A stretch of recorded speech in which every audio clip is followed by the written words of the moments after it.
ආයුබෝවන් ආදරණීය දුවේ පුතේ. දිසාලා අධ්‍යාපන ආයතනය විසින් සම්පූර්ණයෙන්ම නොමිලේ පවත්වන ඔන්ලයින් පන්තිමාලාවේ 16 වෙනි නිබන්ධනය සාකච්ඡා කරන්න තමයි සූදානම් වෙන්නේ. ඉතින් කනගාටුවෙන් උනත් දැනුම් දෙන්න වෙනවා. මම නොසිතපු විදිහට ටිකක් අසනීප වුණා. ඒ නිසා පහුගිය දවස්වල අපිට ඔන්ලයින් පන්තිය කරන්න බැරි වුණා. ඉතින් මම ඔයාලට මේ 16 නිබන්ධනයට අදාළව පාඩම සාකච්ඡා කරන එක. ඒ වීඩියෝ එක YouTube එකට දානවා කියලාත් පොරොන්දු වුණා. නමුත් කරගන්න හැකියාවක් ලැබුණේ නැහැ. කොහොම වුණත් ඉන්න සීමිත පිරිස අතර දෙමව්පියෝ පිරිසක් සමහර අය කතා කරා, සමහර අය මැසේජ් දාලා තිබුණා.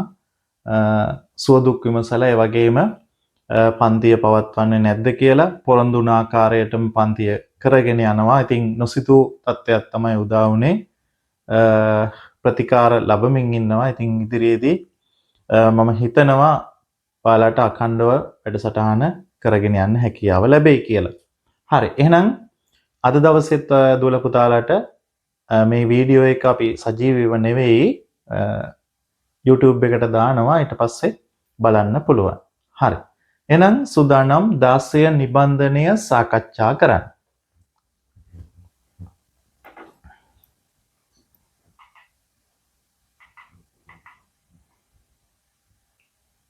ප්‍රශ්න පත්‍ර අංකය 16.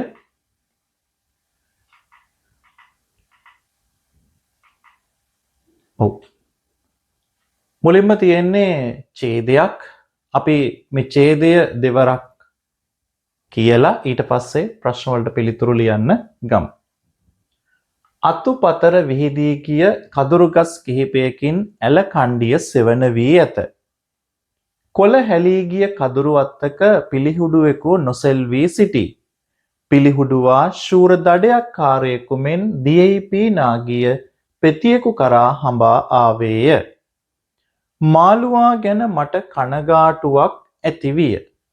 මම එතනින් ඉවත්ව වෙලායිනේ වූ බෝඹුගස අසලට ගියෙමි.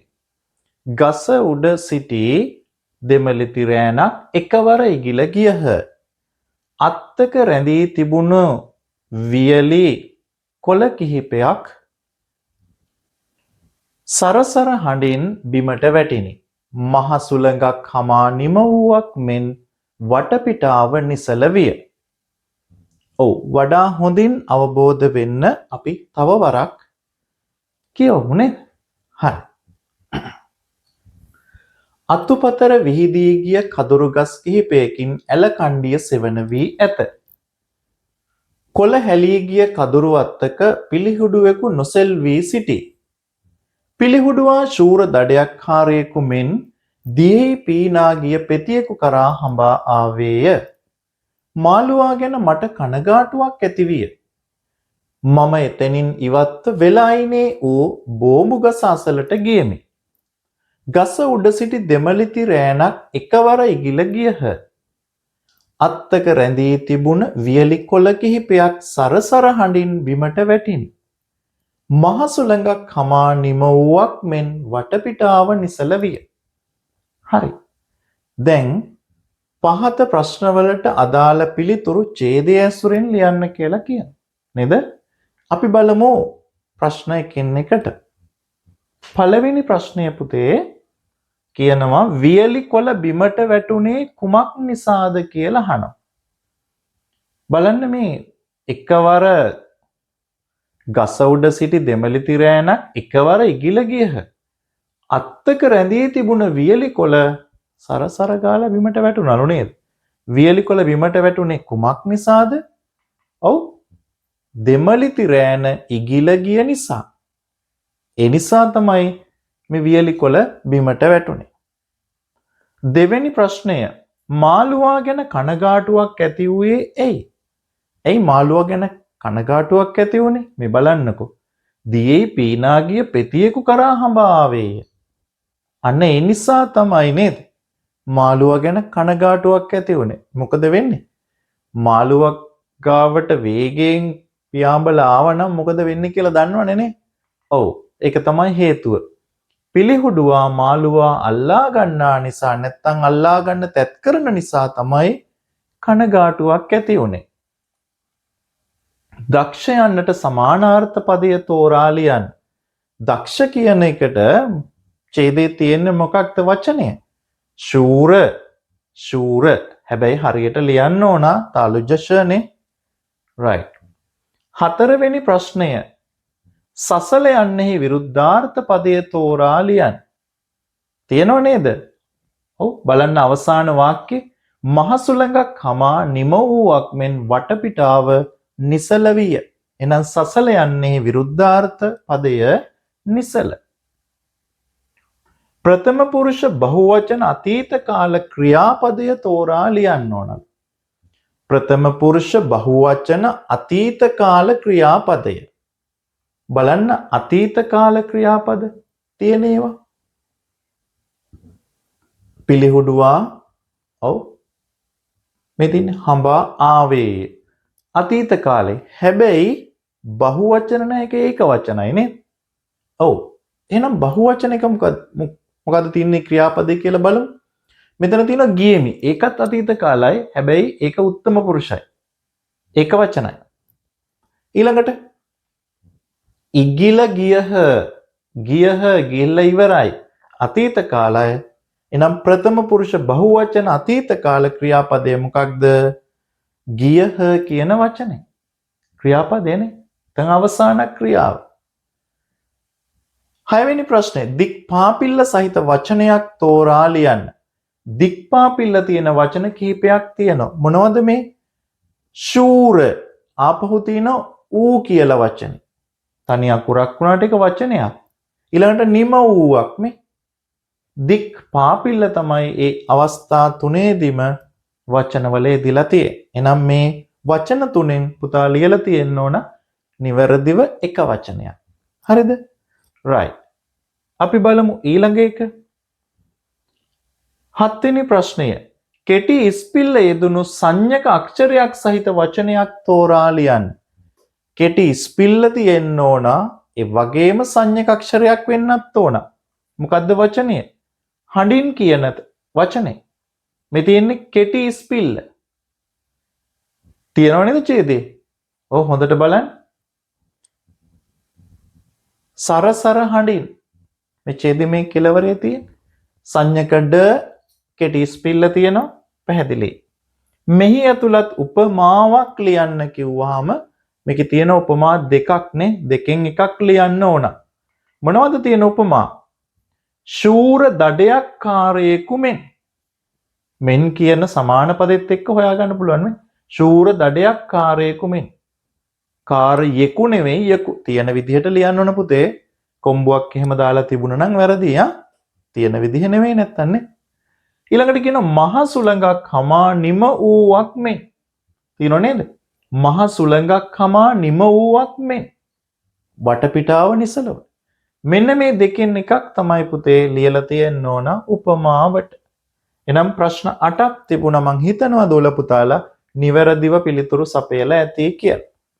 right අපි ඊළඟ අභ්‍යාසයට එනවා. පහත දැක්වෙන වාක්‍යවල හිස්තැනට ගැලපෙන වචනය වරහණ තුලින් තෝරා ලියන්න කියලා කියනවා. ඔව් මේ එකම අක්ෂරය නේද? ඔව් නනලල ભેදය. නයනු දෙකයි ලයනු දෙකයි අතර තියෙන ගැටුමනේ. හා බලමු. මල මල මිනී අසල පොල් තෙල් පහනක් දැල්වා තිබුණි. මල මිනී අසල. මල කියන්නේ මැරුණු අදහස මෙතන. හැබැයි පුෂ්පය කියනකොට දන්ත ජල එන මුර්ධ ජල එනවා මැරුණු කියන අදහස. මල මිනී අසල නේද? හරි. ඊළඟට කියන හොඳ වැඩ කළ අයට සමාජයෙන් ප්‍රශංසාව හිමි වේ. දන්ත ජල આવොත් කාලය කියන අදහස මේ වචනේ.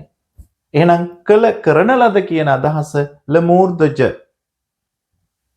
නිවස අසල ඇති ගැඹුරු වලකට අලියෙකු ඇද වැටිනි. වල දන්ත ජල වල කැලෑව කියන අදහස. එහෙනම් පොළවේ හැරුවනම් වලක් ඒක මුර්ධජල එන්නේ වලක්. එහෙනම් නිවස අසල ඇති ගැඹුරු වලකට අලියෙකු ඇද වැටිනි. ඇමතිතුමා පොල්තෙල් පහන දල්වා උත්සවය ආරම්භ කළේය.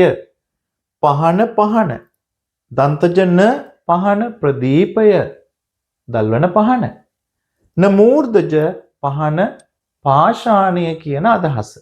එහෙනම් මෙතනට ලියන්න ඕන දන්තජන පහන.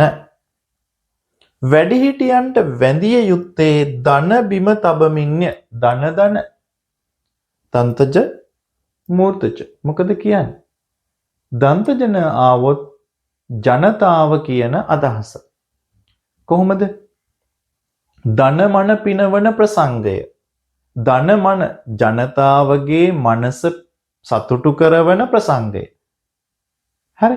එතකොට එන්නේ මෙතන. මේ ධනහිස කියන්නේ අපි කකුල තියලානේ ධනහිස නවල වඳිනවනේ. නමූර්ධජ වෙන්න ඕන. මහල්ලාගේ පාදයේ ඇති වනයට බෙහෙත් ගැල්වීය. වනයට දන්තජන වනය වනාන්තරය. නමූර්ධජ උනොත් තුවාලය කියන අදහස. එහෙනම් පාදයේ තියෙන්නේ කැලෑව නෙවෙයි මොකද? තුවාලය. හරි. මං හිතනවා මේ හයම දුවගේ පුතාගේ හරි ඇති කියලා. හරිනේ? right. අපි යනවා ඊළඟ ප්‍රශ්නයට. වැරදි වචන තෝරා ඒවා නිවැරදි කර තිත් ඉරිමත ලියන්න. පුතේ මෙතන තියෙනවා 5යි 10යි 15යි 20යි 25යි. වචන 25ක් තියෙනවා. ඒ වචන 25න් 10ක් වැරදි. ඒ වැරදි වචන තෝරගෙන පුතා නිවැරදිව මේ හිස් තැන්වල නිවැරදි කරලා වචන 10 ලියන්න ඕන. හරි බලමු නේද? මහෝෂධ කියන වචනය හරි. ඒක ලියන්න ඕනේ නැහැ. ඊළඟට ගංගාව සංඥකේ දාලා තියෙනවා. මොකද කියන්නේ ගඟ කියලා ලිව්වොත් සංඥකේ ලියනවාමයි නේද? ඔව්. හැබැයි පුතේ ගංගාව කියනකොට සංඥකේ වැඩේ මේ බිඳුවෙන් කෙරෙන නිසා සංඥකේ දාන්නේ නැහැ. ඒක වැරදි. එහෙනම් මෙන්න වචනේ නිවැරදි කරලා ලියනවා. බලන්න ගංගාව. හරි. ඊළඟට පොළව කියන වචනේ හරි. උදෑසන හරි. සංකීර්ණයත් හරි. විශේෂ කියන වචනේ වැරදි. එහෙනම් කොහොමද ඒක නිවැරදි වෙන්නේ? මෙන්න තාලුජෂ මූර්ධජෂ විශේෂ. ඊළඟට පුස්තකාලය නිවැරදි වචනය. විස්මයද විස්මයද. ඔව් දන්තජස විස්මය එන්න ඕන. එහෙනම් ඔන්න නිවැරදි වුණා. right? මංගල්‍ය නිවැරදි. බංකුව හරිද වැරදිද? බංකුව කියනකොට අල්න යන්න නෙමෙයි එන්නේ බිඳුව. ඊළඟට 40 නිවැරදි වචනය. අහිංසක එකත් හරි. නෙළුම් නෙලනවා කිව්වොත් නම් ලුමූර්ධජ තමයි. මෙතන කියන්නේ නෙළුම් මල කියන අදහස. එහෙනම් එතන වැරදි මූර්ධජ නෙවෙයි. එහෙනම් නෙළුම් කියලා ලියන්න ඕන නිවැරදිව මෙන්න මෙහෙම. ඊළඟට විහිළු ලු මොකද කියන්නේ? විහිළු තහළු ලු වැරදි මූර්ධජ එන්නේ. right? ඊළඟ එක සරඹ නිවැරදි වචනය. පිපුණු හරි. කණ්ණාඩිය වැරදි. පුතේ කණ්ණාඩිය කියලා ලියනකොට උපැස්සිවල නේද?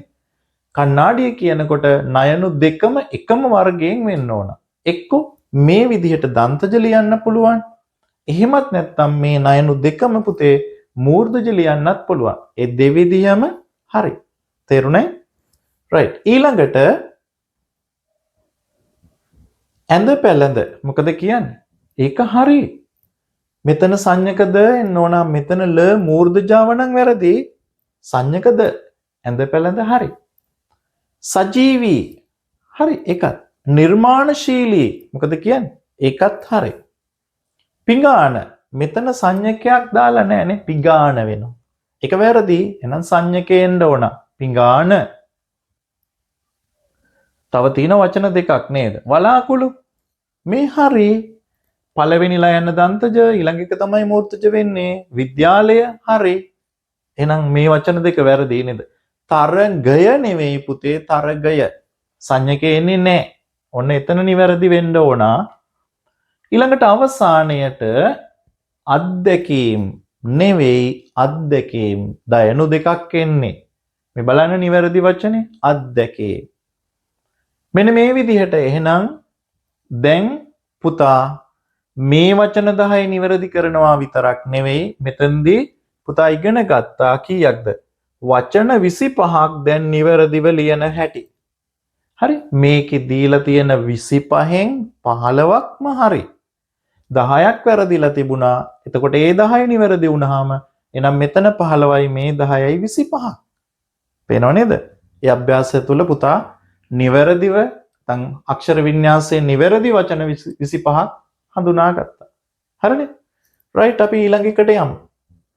පහත දැක්වෙන වාක්‍ය බහුවචනයට හරවා ලියන්න. දීලා තියෙන්නේ එක වචනයෙන් බහුවචනයට හරවන්න ඕන. පුතේ හොඳට මතක තියාගන්න මෙහෙම දුන්නට පස්සේ හරිද අපි කරන්න ඕන උක්තය සහ ආඛ්‍යාතය තමයි පුතේ බහුවචනයට හරවන්නේ. අනෙකුත් පද බහුවචනයට හරවන්නේ යන්නේ නැහැ. හැබැයි කියලා තිබුණොත් සියලුම පද බහුවචනයට හරවන්න කියලා ඔන්න හරවන්න පුළුවන්. තේරුණාද? රයිට්. එහෙනම් බලමු. මම මිහිරි හඬින් ගීතයක් ගායනා කරමි.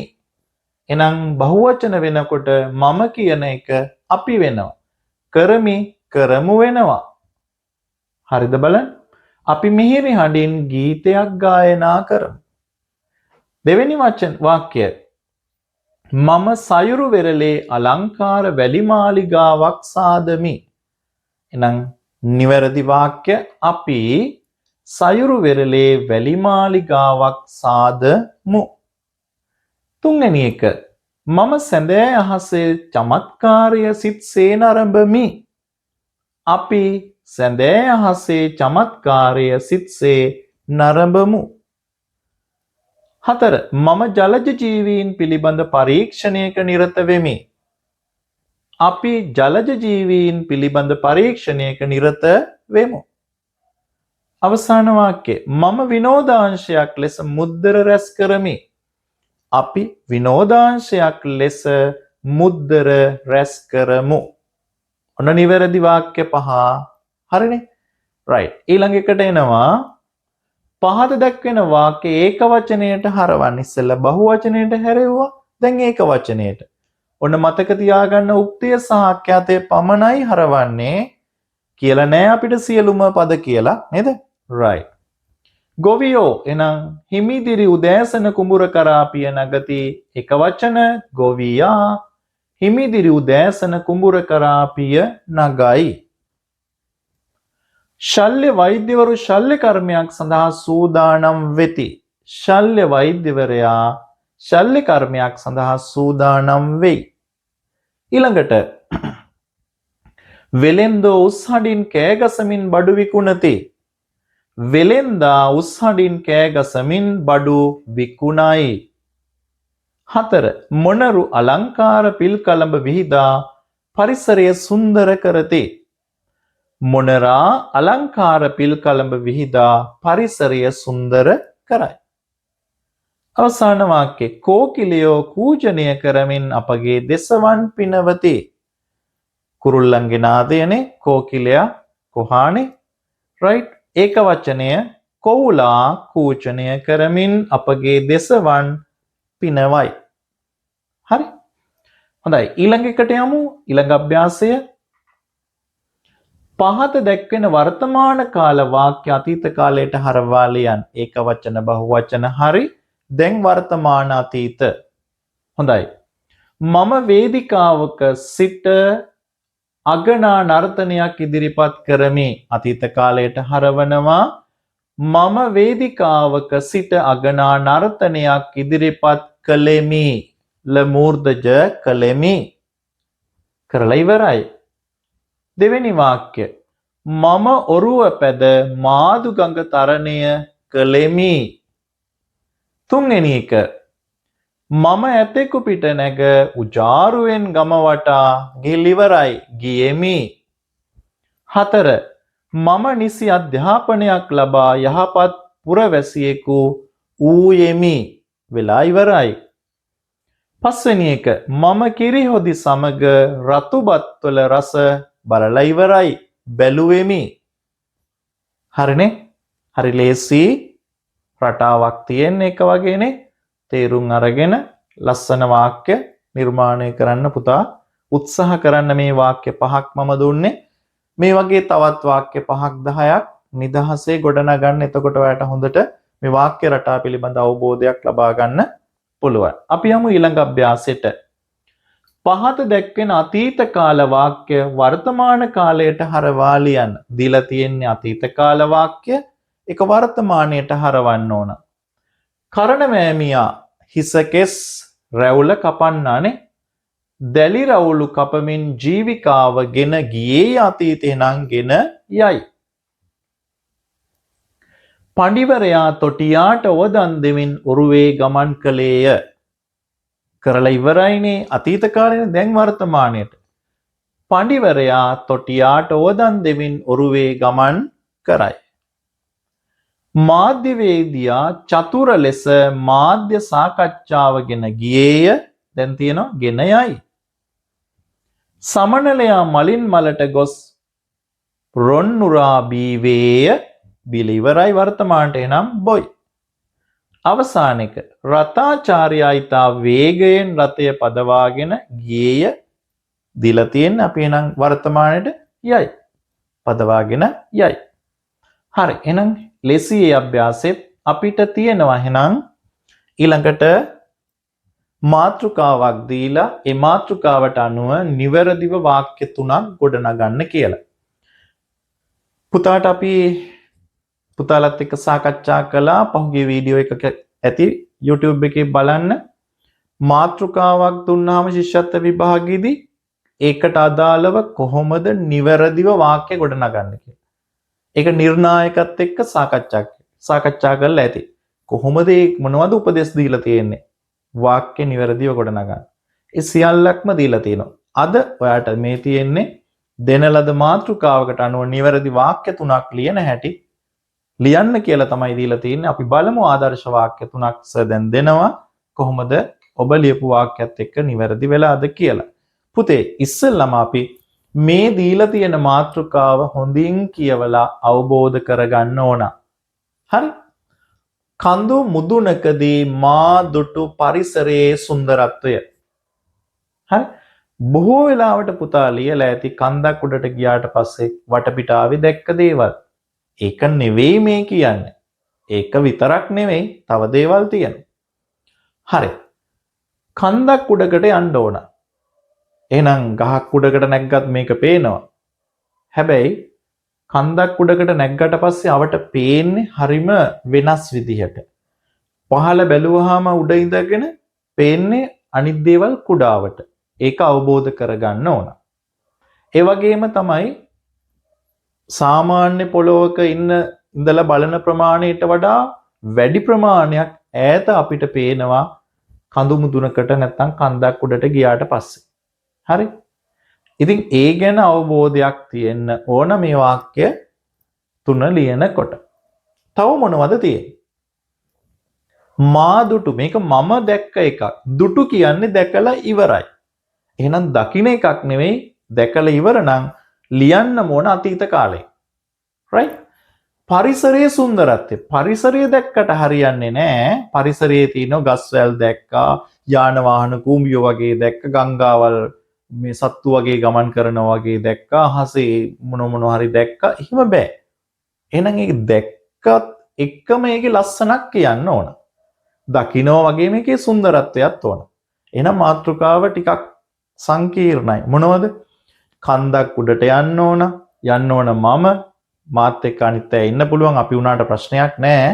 ඇයි? එතන අපි කිව්වොත් මමත් ඉන්නවනේ. හරි. ඊළඟට මේක මම දැකපු එකක් වෙන්න ඕන. දකින්න එකක් නෙවෙයි දැකලා ඉවර වෙච්ච එකක්. සහ ඒ දැක්ක එක ලස්සනක් තියෙන්න ඕන. right? මෙන්න ඔයාට දෙන ආදර්ශ වාක්‍ය 3 බලමු. දඟර ගැසෙමින් ඇදී යන නීල වර්ණ ගංගා කොමලිය කඳු මුදුනට දිස් වූයේ මනරම් දසුණක් ලෙසින්ය. දිස් වූයේ කියන්නේ දැකලා ඉවරයි. මනරම් දසුණක් කියන්නේ ලස්සන දර්ශනයක්. එහෙනම් සුන්දරත්වයක් පේනවා. කොහෙටද? මම කන්ද උඩට නැග්ගා දඟර ගැසෙමින් ඇදී යන නීල වර්ණ ගංගා කොමලිය. මම නිල් පාට දැක්කා දඟර ගැසෙමින් දඟර ගැහිමින් ඇදිලා යන ගංගා කොමලිය. නිල් පාට නීල වර්ණ කිව්වේ ඒක ගංගා කොමලිය කියන්නේ යා කාන්තාවකට මම සමාන කරගත්තා. හරි?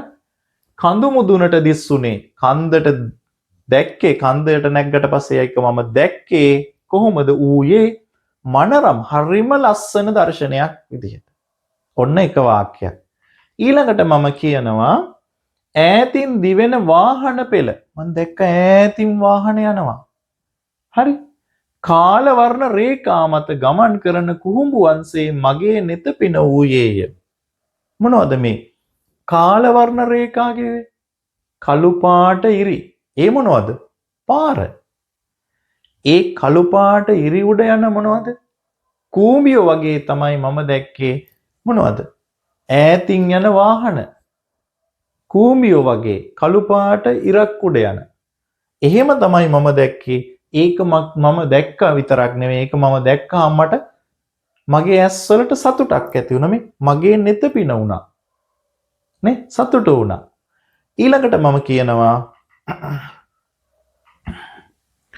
මීදුම් සලු වතුරෙන් විහිදෙන ලහිරු රැසින් නැහැවුණු කෙත්යාය නිල් පළසක්සේ චමත්කාරව මම දුටුවෙමි දැන් බලන්නකෝ එතන කියන එක වචන ගාන නම් චුට්ටක් වැඩි ලස්සන වුණාට නේ ඔව් මීදුම් සලු අතරින් දැන් කන්ද උඩ ඉන්නේ එතකොට කන්දට වැටෙනවා මීදුම් හරිනේ වෙන්න පුළුවන් ලහිරු රැසින් උදේ ඉර පායනවා ලහිරු රැසින් නැහැවුණු කෙත්යාය මම කන්ද උඩ ඉන්නවා කන්දට මීදුම වැටිලා තියෙනවා මට ඈතින් පේනවා ඉර පායගෙන එනකොට කෙත්යාය කුඹුරු යාය කොහොමද මම දැක්කේ නිල් පළසක් නිල් පාට කාපට් එකක් නේ නිල් පළසක් දැම්මා වගේ චමත්කාර කියන්නේ ලස්සනට මම දැක්කා ඔන්න මගේ ආදර්ශ වාක්‍ය තුන චුට්ටක් දිග වැඩි හැබැයි අවශ්‍ය සියලුම දේ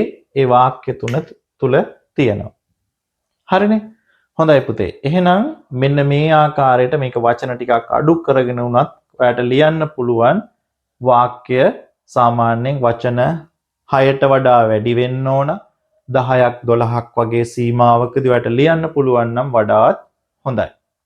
හරිද? මේ වගේ වාක්‍ය තුනක් ලියාගත්තොත් ලකුණු නොදී නම් ඉන්නේ නෑ පුතේ. හරි? හරි පරිස්සම් වෙන්න ඕන ඒ ලියනකොට පිල්ලම් හලන්න නැතුව අක්ෂර වින්‍යාසය නිවැරදිව ගොඩනගා ගන්න ඕන. හරිනේ? right අපි එහෙනම් දවසේ ගැටලු ටික හදන්න යමු වෙමු.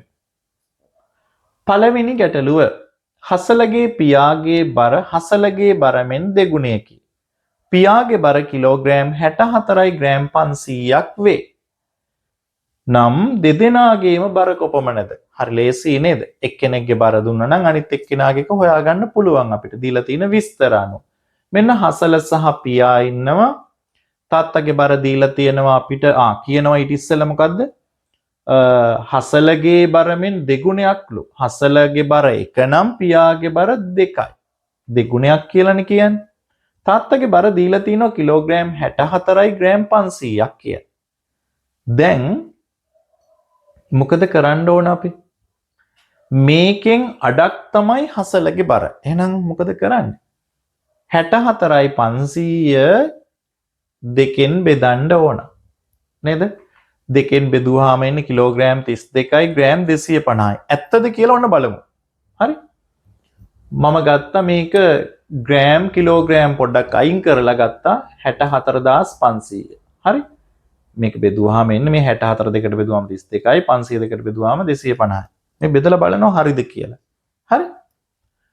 6ට 2 ඒවා 3යි දෙවරක් 3 6යි 6න් 6ක් අඩු කරා බිඳුවයි 4 15ට 4ට 2 ඒවා 2යි දෙවරක් 2 4යි 4න් 4ක් අඩු කරා 0යි. 5 ගෙනාවා 15ට 5ට 2 ඒවා 2යි. දෙවරක් 2 4යි. 5න් 4ක් අඩු කරා 1යි. මේ ගෙනාවා 0 10ට 2 ඒවා 5යි. දෙවරක් 5 10යි. 10න් 10ක් අඩු කරා 0යි. 0ට 2 ඒවා නැහැ. හරිනේ. එහෙනම් මෙන්න ලැබුණා 32250යි කියන්නේ කිලෝග්‍රෑම් 32යි ග්‍රෑම් 250යි. හරි නේද? දැන් එහෙනම් දන්නව හසලගේ බරයි පියාගේ බරයි. දෙන්නගේම බර හොයාගන්න මොකද කරන්නේ? ওই දෙක එකතු කරන්න ඕන. රයිට්? එකතු කරනවා එහෙනම් කිලෝග්‍රෑම් 64යි ග්‍රෑම් 500යි තාත්තගේ බර, පුතාගේ බර කිලෝග්‍රෑම් 32යි ග්‍රෑම් 250යි. එකතුව 0යි 5යි 7යි 6යි 9යි කිලෝග්‍රෑම් 96යි ග්‍රෑම් 750යි. ඔන්න දෙන්නගෙම බරේ එකතුව. හරිනේ? කිලෝග්‍රෑම් 96යි ග්‍රෑම් 750යි. right. අපි දෙවෙනි ගාන බලමු. ඔන්නම ගාන හදලම තිනවා. අපි හෙමින් බලමු. අයියාගේ දැන් වයස අවුරුදු 12යි. right? මෙන්න අයියාගේ දැන් වයස අවුරුදු 12යි. ඔන්න අයියයි මල්ලි ඉන්නවා. අයියාගේ වයස දැන් අවුරුදු 12යි. මල්ලිගේ වයස කීයද කිව්වේ? ඔව් හොයාගන්න මොකද කරන්නේ? මල්ලිගේ වයස මෙන් සිව් ගුණයක් අයියාගේ වයස. එහෙනම් අයියාගේ වයස බෙදුවා 4ෙන් එතකොට ලැබෙනවා 3යි කියලා කාගේ වයසද? මල්ලිගේ වයස. right? ඔව්. දැන් අයියාගේ වයස අවුරුදු 12යි මල්ලිගේ වයස අවුරුදු 3යි. එයි අයියාගේ දැන් වයස අවුරුදු 12කේ මල්ලිගේ වයස මෙන් සිව් ගුණයක්. මල්ලිගේ වයස වගේ සිව් ගුණයක් ලෝ කාගේද? අයියාගේ වයස 3 4 12. right? ඕක නෙමෙයි දැන් ප්‍රශ්නේ. මොකද්ද මේ කියන්නේ? අයියාගේ වයස මල්ලිගේ වයස මෙන් දෙගුණයක් වන්නේ. මල්ලිගේ වයස වගේ දෙගුණයක් වන්නේ තව අවුරුදු කීයකින්ද කියලා අහන. මේක තමයි මේ හොයලා තියෙන්නේ. right? බලමු. එක අවුරුද්දක් ගියාම 12 1 13 වෙනවා. මල්ලිගේ 3 4 වෙනවා. නේද? අවුරුදු දෙකක් ගියාම 14යි 5යි. අවුරුදු 3ක් ගියා 15යි 6යි. අවුරුදු 4ක් යනකොට අයියට අවුරුදු 16යි මල්ලිට අවුරුදු 7යි.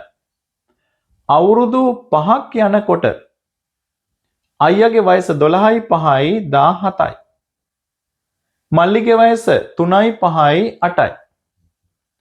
අවුරුදු 6ක් ගත වෙනකොට අයියාගේ වයස අවුරුදු 18ක් වෙනවා. මල්ලිගේ වයස අවුරුදු 9යි. එහෙනම් බලන්න අයියාගේ වයස මල්ලිගේ වයස වගේ දෙගුණයක්. මල්ලිගේ වයස 9යි 9 දෙගුණේ 18යි වෙන්නේ තව අවුරුදු කීයකින්ද? මේ තියෙන කළු පාටින් කීයද? අවුරුදු 6කින්. හරි. ඔන්න අවුරුදු 6කින් තමයි මෙහෙම වෙන්නේ. පැහැදිලි? right. අපි යන් තුන්වෙනි ගානට. ජනවාරි මාසයට වඩා රුපියල් 500ක් අඩුවෙන් පෙබරවාරි මාසයේද පෙබරවාරි මාසයට වඩා රුපියල් 250ක් අඩුවෙන් මාර්තු මාසයේද අමල් වියදම් කළේ. ඔහු පෙබරවාරි මාසයේ වියදම් කළේ රුපියල් 3000ක් නම් මාස 3ේදීම වියදම් කළ මුළු මුදල කොපමණද කියලා අහනවා. right? මෙයා ජනවාරි පෙබරවාරි සහ මාර්තු කියන මාස 3 තමයි වියදම් කරලා තියෙන්නේ. පෙබරවාරි මාසේ වියදම් කරලා තියෙනවා රුපියල් 3000ක්. ඒකට වඩා 500ක් වැඩි ජනවාරි මාසේ කියන්නේ 3500ක් වියදම් කරලා තිනවා. පෙබරවාරි මාසෙට වඩා රුපියල් 250ක් අඩුවෙන් තමයි මාර්තු මාසේ. ඒ කියන්නේ 2750යි. හරිද? ඔව්. එහෙනම් මේ මාස 3ේම වියදම් කළ මුදල මෙන්න මේ ටික එකතු කරමු. 0යි 5යි 7යි 5යි 12යි එකක් ඉතිරි 3යි 3යි 6යි 2යි 8යි එහෙනම් කීයද 9250යි මොනවද රුපියල් කියලා ලියන්නම ඕන රුපියල් 9250ක් තමයි මේ මාස 3ේදීම අමල් වියදම් කරලා තියෙන්නේ. හරි. හොඳයි. දැන් අපි යමු 4 වෙනි ගැටලුවට. 4. සිසුන් 6 දෙනෙකු අතර එක බැගින් හුවමාරු කර ගැනීම සඳහා වෙසක්පත් කීයක් අවශ්‍ය වේද? මේක හරි සරල වැඩක් තියෙන්නේ. තා හොඳින් තේරුම් ගන්න. සිසුන් ගාන දීලා තියෙනවා කීයක් කියලාද? 6ක්. 6 එක්කම ගුණ කරන්න ඕන ඊට අඩු ඉලක්කම. 6ට එකක් අඩු වුණාම කීයද? 5. එහෙනම් 6යි 5යි ගුණ කරාම ලැබෙනවා අවශ්‍ය වන වෙසක්පත් ගණන. කීයද? 6 වරක් 5 30. අපි හිතමු සිසුන් 8 දෙනෙක් කියලා. එහෙනම් කීයද?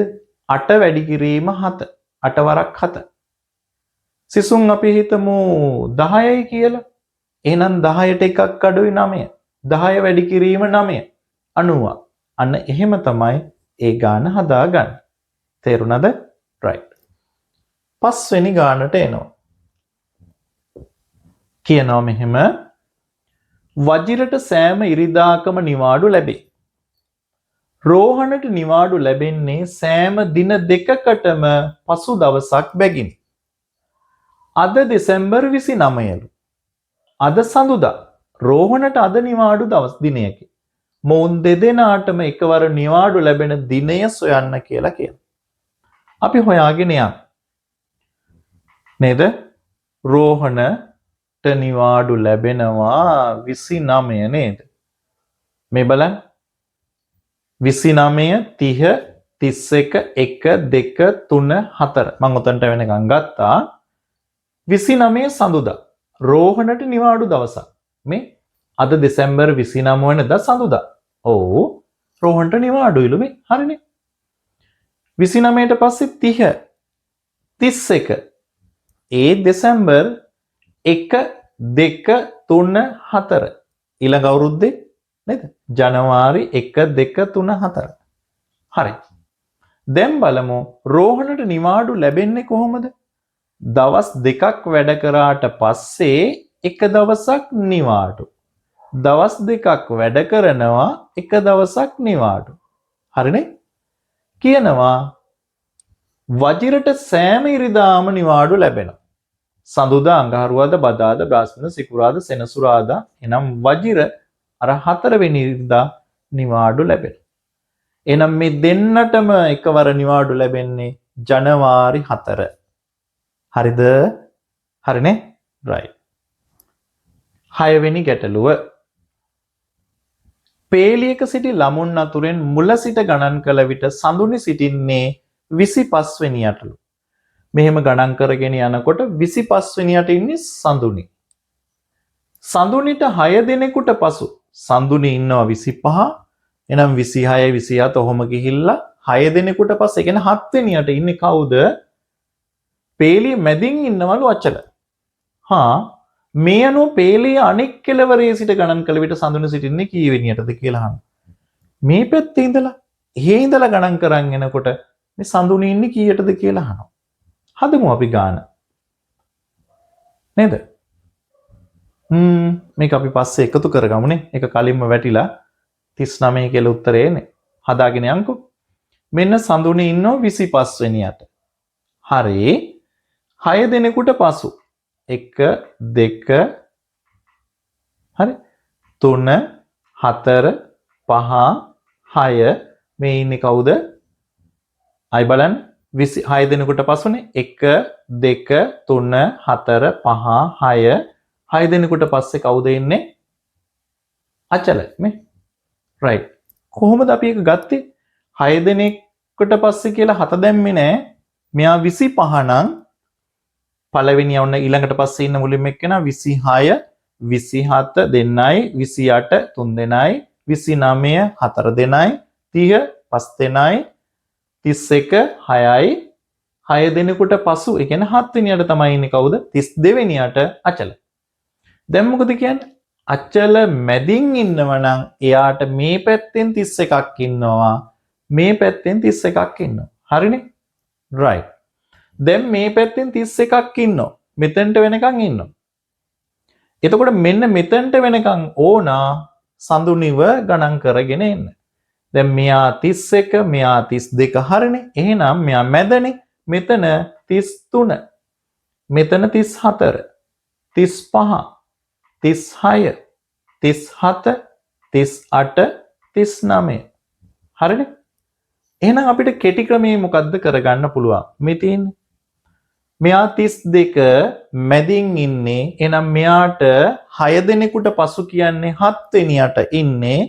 32ට 7ක් එකතු කරාම කී වෙනියද?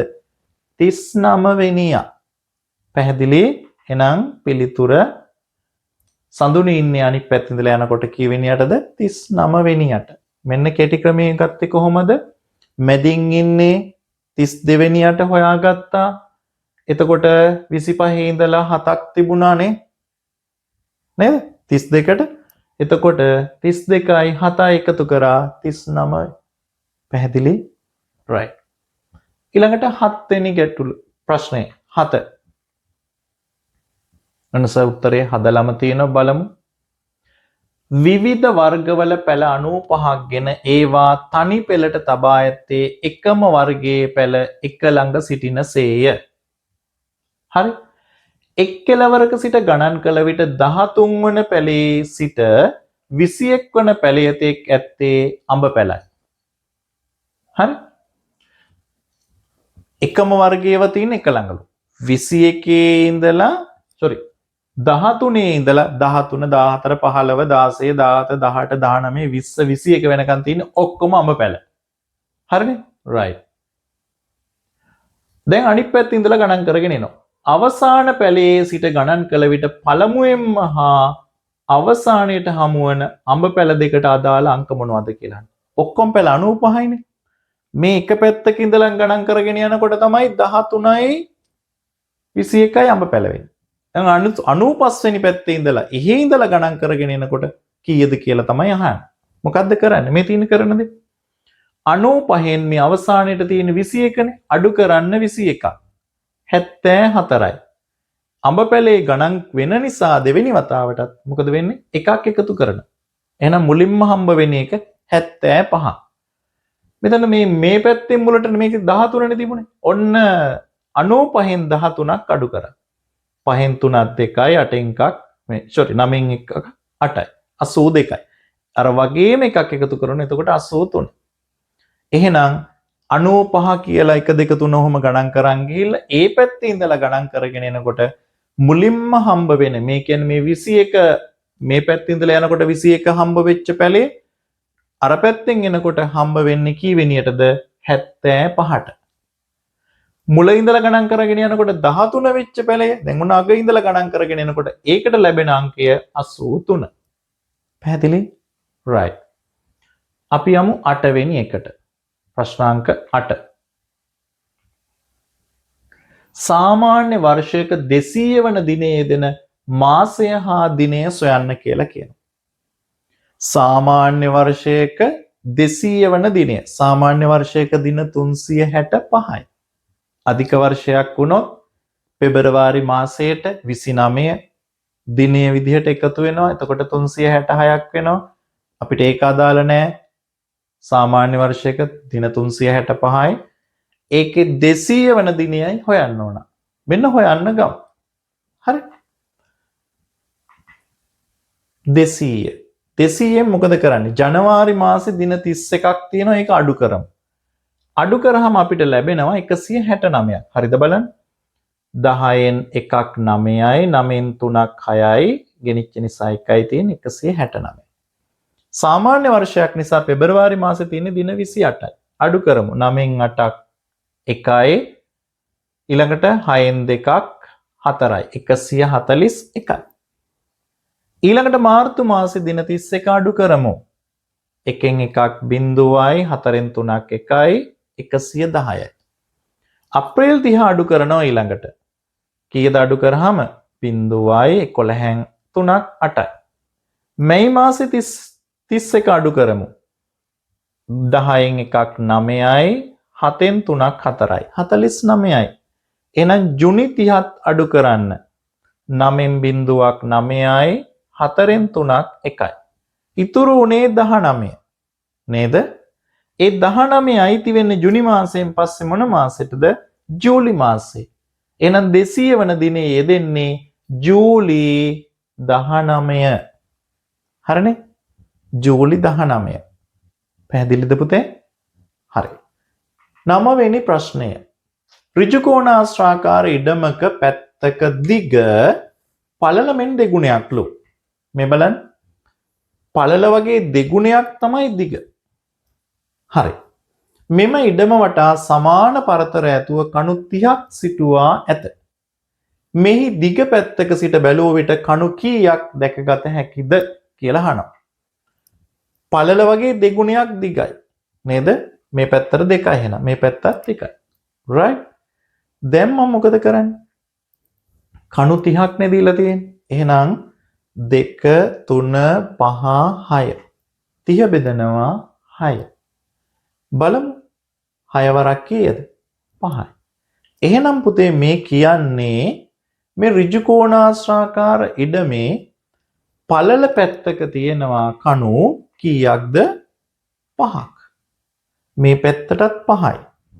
ඊළඟට බලන්න දිග පැත්තකට ඒ වගේ දෙගුණයක් 10යි. මේ පැත්තටත් 10යි. හරිනේ? 10යි 20යි 25යි 30යි. එහෙනම් දිග පැත්තක සිට බැලුව විට කණු කීයක් පේනවද? 10 කියලා ලිව්වොත් හරි නේද? නෑ. ඇයි? මේ තියෙන ගාන මොකද වෙන්නේ? මේ මුළු හතරේ කණු හතර මේ පැත්තේ ඉඳලා බැලුවත් පේනවා මේ තියෙන මුල්ලේ කණුව, මෙහි ඉඳලා බැලුවත් පේනවා. මේ මුල්ල කණුව, මේ මුල්ලේ හිටවපු කණුව මෙහි ඉඳලා බැලුවත් පේනවා, මෙහෙටත් පේනවා. කණු හතර දෙපැත්තකට පේනවා. ඒ නිසා මේ අහන්නේ දැකගත හැකිද කියලා. එහෙනම් දිග පැත්තක කණු 10ක් තිබුණට කීයක් පේනවද? 11ක් පේනවා. දැක ගන්න පුළුවන් ගාන කීයද? 11යි. පැහැදිලි? right. අවසාන එක 10 වෙනි ගාන. මීටර 20ක් දිග වැටක මීටර 1ක පරතර ඇතිව කණු සිටුවා ඇත. සිටුවා ඇති සෑම කණු දෙකක් අතරම කොඩියක් බැගින් සිටුවා ඇත. මෙහි සිටුවා ඇති කොඩි ගණන කීයද කියලා අහනවා. නේද? දැන් මොකද කියන්නේ? පුතේ හොඳට මතක තියාගන්න. මේ තියෙන ඍජු වැටක්. ආරම්භය එක තැනක්, අවසානයේ තව තැනක්. ඒ වගේ තැනක් වුණොත් මීටර 5ක් දිගක් වැටක් නම් මොකද කියන්නේ? එතකොට මුලින් කණුවක් හිටවලා ඊට පස්සේ මීටර එකෙන් එකට. එහෙනම් මීටර 5ක් දිග නම් කණු 6ක් අවශ්‍යයි. හැබැයි මේක වෘත්තාකාර, සමචතුරස්‍රාකාර, ත්‍රිකෝණාකාර ආරම්භය සහ අවසානයේ එකම තැනක වෙන අවස්ථාවකදී නම් කණු ගණනයි පරතර ගණනයි එකිනෙකට සමානයි. මේ කියන ආකාරයේ වැටක් නම් ආරම්භයයි අවසානයයි දෙපැත්තක නම් තියෙන්නේ, දෙපළක නම් තියෙන්නේ කණු ගණන පරතර ගණනට වඩා එකක් වැඩි. පැහැදිලිද?